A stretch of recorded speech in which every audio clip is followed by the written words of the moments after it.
Para po sa mga nagtatanong kung paano ko po ginagawa yung ganitong background effect na tatlo yung sumasayaw, pero iisang tao lang po yan. Ang ginagawa ko po dyan ay nagsushoot po ako ng 3 beses or sumasayaw po ako ng 3 beses. At ang una ko pong ginagawa ay nagsushoot ako ng nasa gitnang position po ako. Okay. Second po ay nagsushoot naman ako. Either kayo po ang bahala kung anong uunahin nyo, left or right. So ako po, inuna ko po ay ang nasa left side. Left side ako. Then kapag sasayaw kayo sa left or right side, dapat maglaan kayo ng distansya. So from gitna, mag-forward kayo ng konti. Dapat pantay syempre yung position ng left and right. So kapag nakapag-shoot na kayo ng 3 beses, then punta po kayo sa inyong mga CapCut application. Then i-click po ang new project. Kapag na-click nyo ang inyong project, lalabas yung gallery ninyo, and then hanapin niyo po yung first shoot ng nasa gitna kayo, then i-click nyo po yung add. Okay. Pagkatapos nyo pong maklik yung add, i-click nyo naman po yung overlay sa baba. Then, i-click naman po yung second shoot nyo.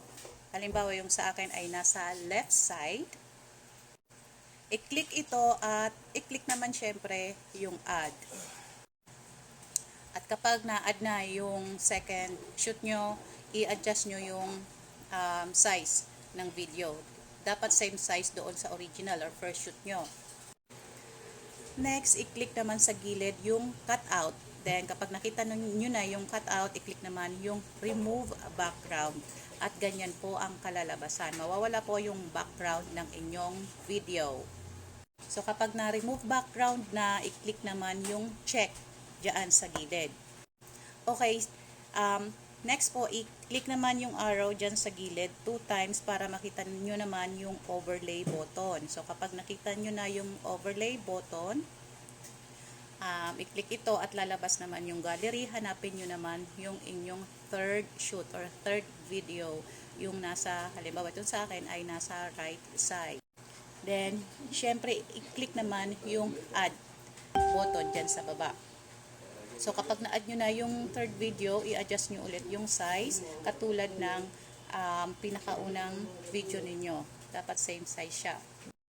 And next naman, hanapin nyo ulit yung cutout. Then, i-click naman yung remove background para mawala yung background ng inyong third video.